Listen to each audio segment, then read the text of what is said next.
নমস্কার বন্ধুরা, আমার চ্যানেলে স্বাগত। আজকে আমরা আলোচনা করতে যাচ্ছি বিগত 2019-এ সংগঠিত হওয়া পিএসসি ক্লার্কশিপের মেইনসের পরে যেই সবার মেইনসে দেওয়া যারা দিয়েছিল মেইনস, তাদের যে সকলের মার্কসের পিডিএফটা আপলোড করা হয়েছিল পিএসসির তরফ থেকে কোর্টের আদেশে, সেটা নিয়ে একটা দেখতে যাচ্ছি যে কীরকম আগের বছর মার্কস উঠেছিল। সেবার কিন্তু প্রিলিমস, মেইনস এবং মেইনসের বেঙ্গলি, ইংলিশ পার্টে পার্ট বিতে কীরকম নম্বর এসেছিলো, সেরকম প্রতিটার একটা আইডিয়া আমরা এই পিডিএফ থেকে পাবো। তো এই হচ্ছে সেই পিডিএফটি। এই পিডিএফটির যদি দেখুন, আমি কয়েকটা জিনিস হাইলাইট করে রেখেছি। প্রথম যিনি ছিলেন 176 হায়েস্ট উঠেছিল আগের বছর, তো তিনি পার্ট এতে পেয়েছিলেন 92, ইংরেজিতে পেয়েছিলেন 41, আর বেঙ্গলিতে পেয়েছিলেন 43, টোটাল 176। তিনি টপার ছিলেন অ্যাকচুয়ালি। অ্যান্ড আমি যেটা বারবার করে বলছি, আগের বছর থেকে আমি আগেও দুটো ভিডিও বানিয়েছি পিএসসি ক্লার্কশিপের, সেটা আপনারা না দেখলে দেখে নিতে পারেন। আমি কমেন্ট সেকশনে পিন করে দেবো দুটো লিঙ্ক, তো ওটা দেখার পরে আপনারা ভিডিওটা দেখবেন পারলে। তো এখানে কিন্তু একটা দেখা যাচ্ছে, ভালো লিখলে, ইংলিশে খুব ভালো লিখলে দেখুন উপরের দিকে নাম্বারগুলো দেখুন, 41, 43, 40 এরকম নাম্বার কিন্তু আছে। হায়েস্ট মোটামুটি 43 আমি দেখতে পাচ্ছি, এখানে একটা নাম্বার আছে, এই যে নাম্বারটা। তারপরেও অনেক পেয়েছে অনেকে। আর বেঙ্গলিতেও ওরকম আছে, বেঙ্গলিতে আমি 646 দেখতে পাচ্ছি, যারা খুব ভালো লিখেছে। এই যে 46 এখানে আছে, আপনারা দেখতে পারেন এখানে 46 আছে। তো এই হচ্ছে, এমনি তো টপার চলে গেলেন। উপরের দিক সারি থেকে নাম্বারগুলো একের পর এক আছে।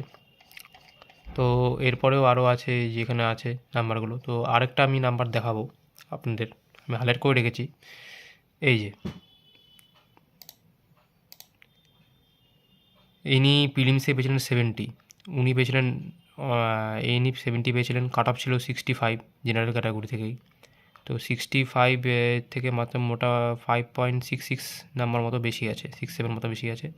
কিন্তু ইনি মেইনস খুবই ভালো পরীক্ষা দিয়েছেন, 41, মানে 82 নাম্বার পেয়েছেন মেইনসে। 70.67 পেয়েও, কাট অফের থেকে শুধুমাত্র 5 নাম্বার বেশি পেয়েও তিনি সেক্রেটারিয়েট পোস্টে সিলেক্ট হয়েছেন।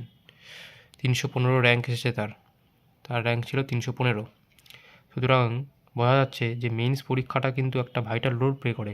অনেকে মনে করে যে কাট অফের থেকে শুধু অল্প নম্বর বেশি পেলেই চাকরি হওয়ার সম্ভাবনা অনেক কম থাকে, কিন্তু তা না। আপনি যদি মেইনস ভালো লেখেন তাহলে নিশ্চয়ই পাবেন। আবার এরকমও আছে, আরেকটা আমি হাইলাইট করে রেখেছি, আরেকটা দেখাচ্ছি। আরেকটা হচ্ছে এই যে ইনি প্রিলিমসে 86.66 নাম্বার পেয়েছিলেন, দেখতে পাচ্ছেন 86.66 নাম্বার পেয়েছিলেন। কিন্তু তা সত্ত্বেও তিনি একটা সেকশানে, কিন্তু মেইনসের একটা সেকশানে 9 পেয়েছেন, আর একটা সেকশানে 42 পেয়েছেন। তারপরে মেইনস পরীক্ষাটা তার খারাপ হয়ে গেছে তুলনামূলকভাবে, তার জন্য তিনি সিলেকশন পেয়েছেন রিজিয়নাল। যদিও তিনি কাট অফের থেকে 65 আর এদিকে 86, প্রায় 21 নম্বর বেশি ছিলেন। 21 নম্বর বেশি পাওয়ার পরেও কিন্তু ইনি 137.67, মানে কাট অফের মেইনসের যে কাট অফ ছিল সেটা পেয়েই তিনি পাস করেছেন, তিনি চাকরিটা পেয়েছেন রিজিওনালে, টাইপিং টেস্টে কল পেয়েছেন। সুতরাং এর থেকে বোঝা গেল মেইনসে যে খুব ভালো হলেও কিন্তু খুব খুশির ব্যাপার নেই, মেইনস খুব খারাপ, মানে প্রিলিমস খুব ভালো হলেও খুশির ব্যাপার নেই, প্রিলিমস খুব খারাপ হলেও কিন্তু খুশির ব্যাপার নেই। কারণ মেইনসটা একটা ইম্পর্টেন্ট রোল প্লে করে, এর থেকে বোঝা যাচ্ছে। আপনাকে মেইনসটাকেও ভালো করে দিতে হবে। এইবারে কিন্তু কাট অফ অনেকটাই প্রিলিমসে কম যেতে চলেছে। কাট অফের থেকে অবশ্যই কাট অফের থেকে বেশি নাম্বার পেলে আপনি অনেক অ্যাডভান্টেজ পাবেন, কিন্তু তার মানে এই না যে আপনার মেইনস ঠিকভাবে দিতেই হবে। মেইনসটাকে কিন্তু অবহেলা করলে চলবে না। মেইনসে যে 100 নম্বরের পরীক্ষা হয়, 100 নম্বরে 6টা রাইটিং লিখতে হবে 1 ঘন্টার মধ্যে। সেটা কিন্তু খুব চ্যালেঞ্জিং ব্যাপার। আপনাকে পুরো দমে প্র্যাকটিস করে যেতে হবে, নাহলে কিন্তু নাম্বার তোলা মুশকিল। 1 ঘন্টার মধ্যে 6টা রাইটিং লেখা, আবারও সেই 1 ঘন্টার মধ্যে মাঝখানে সাইন করাতে হবে, ইনভিজিলেটর এসে অ্যাটেন্ডেন্স নেবে। তো এগুলো করতে কিন্তু টাইম যায়। তো আপনারা মোটামুটি বাড়িতে যখন প্র্যাকটিস করবেন, মোটামুটি 56 মিনিট 55 মিনিট ধরে প্র্যাকটিস করবেন। তো এই হচ্ছে ব্যাপার। আর অনেকে জিজ্ঞেস করে থাকেন যে সেকশনাল কাট অফ থাকে নাকি মেইনসে। আগেরবার কিন্তু কিছু পার্ট বিতে কিন্তু কিছু বলেনি, যেমন ইংলিশে উনি 9 পেয়েছেন, আর বেঙ্গলিতে 42 খুবই ভালো পেয়েছেন, কিন্তু ইংলিশে 9 পেয়ে গেছিলেন।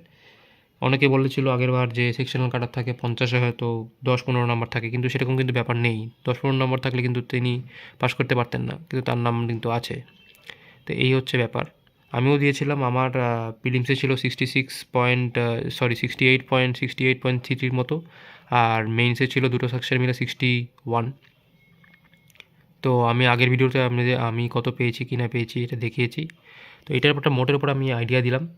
এবং আরেকটা জিনিস আমি বলতে চাচ্ছি যে মেইনসে কিন্তু অ্যাভারেজ লিখলে আপনি অ্যাভারেজ নাম্বার পাবেন। এই দেখুন, প্রথমটা হচ্ছে ইংলিশ, এই কলামটা হচ্ছে ইংলিশের 26, 25, 23, 20, 27, 26, 24 এরকম নাম্বার। আর বেঙ্গলিতে 30, বেঙ্গলিতে একটু নাম্বারটা সবার একবার বেশি ছিল। অবভিয়াসলি বেঙ্গলিতে আমরা একটু ভালো লিখতে পারি ইংলিশের তুলনায়। আর ইংলিশ কোশ্চেন একটু কঠিনও ছিল, ইংলিশে প্রেসিটা একটু কঠিনও ছিল, সেটাও একটা কথা। তো দেখুন, একটা অ্যাভারেজ কিন্তু আপনারা মোটামুটি লিখলে একটা অ্যাভারেজ নাম্বার পাবেন, যে পরিষ্কার দেখা যাচ্ছে। তো এখনও অনেকে বলে যে প্রিলিমসের কাট অফের যেটা যায় সেটার থেকে যদি 2-3 নাম্বার বেশি থাকে তাহলে হয়তো আমি সেক্রেটারিয়েট পাবো না বা ডিরেক্টরেট পাবো না, তার কিন্তু মানে নেই। মেইনসটা কিন্তু ভালো করে দিলে আপনারা অবশ্যই ভালো পোস্টে চাকরি নিতে পারেন। আর আপনাদের যদি মার্কস বেশি থাকে প্রিলিমসে তাহলে তো অ্যাডভান্টেজ আছেই, কিন্তু সেই অ্যাডভান্টেজটাকে তখনই কাজে লাগবে যখন আপনি মেন্সটাকেও ঠিকঠাকভাবে দিবেন। অ্যাটলিস্ট অ্যাভারেজের থেকে একটু উপরে ভালো লিখতে হবে, অ্যাভারেজ অন্তত লিখতেই হবে। কিন্তু আমি আপনাদের এখনই দেখালাম যে মেইনসে প্রিলিমসে 83 নাম্বার পেয়েও তিনি রিজিওনালে সিলেক্টেড হয়েছেন। তো এই হচ্ছে মোটের উপরে ব্যাপার। আর আরেকটা জিনিস আমি বলবো, এই বছর নিয়ে একটু কথা বলবো, আমি আগের দুটো ভিডিওতে বলেছি, এই বছরের নিয়ে একটু কথা বলবো কাট অফের ব্যাপারে। দেখুন, আগের ভিডিওতে আমি 7,000 8,000 ভ্যাকেন্সি নিয়ে 8,000 ভ্যাকেন্সি নিয়ে আমি বলেছিলাম যে যদি 8,000 ভ্যাকেন্সি থাকে তাহলে 75,000 জনকে মিনিমাম তো পাস করাবেই। কিন্তু গত পিএসসি অভিযান থেকে জানা গেছে এইবারের ভ্যাকেন্সির পরিমাণ 8,500 প্লাস। এটা কিন্তু আরও বাড়তে পারে, 8,500 পাস, সুতরাং 80,000 ক্যান্ডিডেট তো পাস করবেই। আমি যে প্রিলিমসে কাট অফ বলেছিলাম 50 থেকে 54, আপনারা আগের ভিডিও না থাকলে দেখে থাকলে দেখে নেবেন, সেটার থেকেও কিন্তু কাট অফ কম যেতে চলেছে। এবার কিন্তু কোশ্চেন অনেকটাই টাফ, অনেকটাই টাফ, আমি বারবার করে বলছি, আমি আগের বছরও দিয়েছিলাম প্রিলিমসের কোশ্চেন। তো এটা যদি 8,500 এবং কি 9,000-এর মতো হয় তাহলে কিন্তু কাট অফটা 54 তো দূরের কথা, 50-এর আশেপাশে থাকবে। 50-এর আশেপাশে, এমনকি আমার মনে হচ্ছে 48 থেকে 50-ও চলে যেতে পারে। সুতরাং আপনার এখনও টাইম আছে মেন্সের অনেক, প্রায় ধরে রাখুন আপনারা 8-9 মাস তো মিনিমাম টাইম আছেই, তারও বেশি থাকতে পারে, মিনিমাম 8-9 মাস টাইম আছে। ভালো করে মেন্সের জন্য প্রিপারেশান নিন, একটা ভালো নাম্বার নিন। দেখুন, মেন্সের কিন্তু কোশ্চেন কিছুটা মানে আপনার লেখার দক্ষতার উপরও নির্ভর করবে। আপনি যত প্র্যাকটিস করবেন আপনার লেখার দক্ষতা বাড়বে, আপনার শব্দকোষ বাড়বে, তাতে লেখার আপনার গুণগত মান যে বাড়বে সেটা কিন্তু আপনারা বেশি নাম্বার তুলতে পারবেন। আর মেইনসের ফরম্যাট কী সেটা আমি আগের ভিডিওতে বলেছি, এখানে দেখতেই পাচ্ছেন। আর কত কী নাম্বার তুলতে হবে আমি কিন্তু ডিটেলস নিয়ে আলোচনা করেছিলাম, এটা আরেকবার দেখে নেবেন, যদি না দেখে থাকেন আমি দিয়ে দিব। আর আমি আগের ভিডিওতেও বলেছিলাম, এখানেও আরেকবার আমি বলে দিচ্ছি, এইবার যারা 65, 66, 67, 65, 67 এরকম নাম্বার পাবে না, সেটা ইকুইভ্যালেন্ট টু আগের বছরের 80 নাম্বার। আগের বছরের প্রিলিমস আর এই বছরের প্রিলিমসের মধ্যে এতটা ডিফারেন্স আছে। এবার 4টা শিফটে পরীক্ষা হয়েছে, সেই 4টা শিফটে অনেকে বলছে যে ফার্স্ট শিফটটা ইজি হয়েছে বা সেকেন্ড শিফটে তুলনামূলক ইজি হয়েছে। হ্যাঁ, সত্যিই ইজি হয়েছে থার্ড অ্যান্ড ফোর্থ শিফটের তুলনায়, কিন্তু সেই ইজিটা মানে এরকম না যে সেখানে লোকে 80-85 নাম্বার তুলে বসে আছে, একদমই না। প্রিলিমসের যে ফার্স্ট আর সেকেন্ড শিফট হয়েছিল, বিশেষ করে আমি নিজে ফার্স্ট শিফটে পরীক্ষা দিয়েছি। দেখুন, অঙ্ক কোশ্চেন আমার ইজি লেগেছে, জিকে ইজি টু মডারেট বা মডারেট বলতে পারেন, ঠিকই আছে। কিন্তু ইংলিশের লেভেল কিন্তু খুবই হাই ছিল ফার্স্ট শিফটে, আমার পার্সোনালি তাই মনে হয়েছে। কারণ আপনাদের কি মতামত আপনারা জানাতে পারেন। আর আপনারা পিএসসি ক্লার্কের প্রিলিমসে কত নম্বর এক্সপেক্ট করছেন সেটা কমেন্ট সেকশনে লিখতে পারেন। আর হয়তো এক সপ্তাহের মধ্যেই পিএসসি ক্লার্কশিপের অ্যান্সার কি প্রকাশ হবে, তারপরে আমি একটা নিয়ে আবার আলোচনা করব। এটা আমি বলে রাখলাম, 65-67 মানে 80 প্লাস। আর এবার যারা 70-এর আশেপাশে নাম্বার পাবে সেটা কিন্তু প্রায় 85-এর আশেপাশের নাম্বার আগের বছরের। এটা 2000 যদি 24-এ বলেন, এটা 2019-এর কম্প্যারিজনটা হতো। সুতরাং এই বছরের কাট অফ কিন্তু অনেকটা ডাউন হতে চলেছে, এটা কিন্তু আপনারা ধরেই রাখুন। মেন্সটা ভালো মতো করে পড়ুন। আর যারা মিসেলেনিয়াস পরীক্ষা দিয়েছেন তারা মিসেলেনিয়াসে কত অ্যান্সার কী পরে মার্কস আসছে সেটা কমেন্ট সেকশনে লিখুন। মিসেলেনিয়াসের মেইনসের প্রিপারেশান এবং পিএসসি ক্লার্কসের মেইনসের প্রিপারেশান অনেকটা একই, ডেসক্রিপটিভটা প্রায় সেমই, মিসেলিনিয়াসে আরও কিছু এক্সট্রা কিছু করতে হবে। আর আপনারা বাড়িতে যখন প্র্যাকটিস করবেন তখন কিন্তু সময় ধরে করবেন। আমি 2019-এ যে মেইনস দিয়েছিলাম সেখানে 61 এসেছিলো, সেখানে আমার বেঙ্গলিতে ছিল 39, বেঙ্গলিতে, আর ইংলিশে ছিল হচ্ছে 21। ইংলিশটা আমার খারাপ হয়েছিল, ইংলিশে প্রেসিটা। আমি কিন্তু সময় ধরে প্র্যাকটিস করেছিলাম, তার জন্য আমার সময়ের অভাবটা কিন্তু হয়নি। প্রেসিটা কঠিন ছিল বলে প্রেসিটা আমি খুব ভালোভাবে লিখতে পারিনি, খুবই বাজেভাবে লিখেছিলাম, এই জন্য প্রেসিতে কিন্তু আমার নাম্বার খুবই কম ছিল। প্রেসিতে কিন্তু একটা হেডলাইন দেওয়ার জন্য হয়তো 1-2 নাম্বার ছিল, সেটা হয়তো আমি কিছু নাম্বার পেয়েছি, আর বডিতে হয়তো লেখার জন্য হয়তো কিছু নাম্বার দিয়েছে। আমার পেসিতে 15 ছিল বোধহয়, হ্যাঁ 15ই ছিল। পেসিতে কিন্তু 15তে আমার খুবই কম নাম্বার এসেছে। আর অনেকে বলেন যে সেকশনাল কাট অফ কত থাকে বেঙ্গলি ইংলিশে, সেটা কিন্তু কোনো মেনশন করা ছিল না। আমি আপনাদের লিস্টেও দেখালাম, সেই লিস্টেও কিন্তু কোনো সেকশনাল কাট অফের কিছু আমি দেখলাম না। সুতরাং আপনারা ভালো করে মেন্সের জন্য প্র্যাকটিস করুন। আর অ্যান্সার কি আসার পরে আমি আবার ভিডিও বানাবো।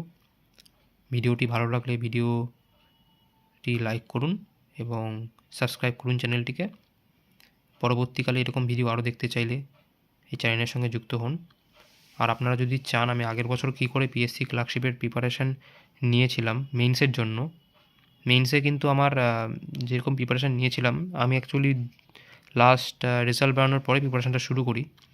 সেটা কিন্তু সেই কম সময়ে যে আমি 61 নম্বর তুলতে পারবো, আমি যখন জানতাম না যে মেইনসে কীরকম নাম্বার দেয় কি না দেয়, সেটা কিন্তু আমি এক্সপেক্ট করিনি। তো যাই হোক, ইংলিশটা আরও ভালো হলে আমি আরও খুশি হতাম। তো এবার চেষ্টা করবো ভালো করে দেওয়ার।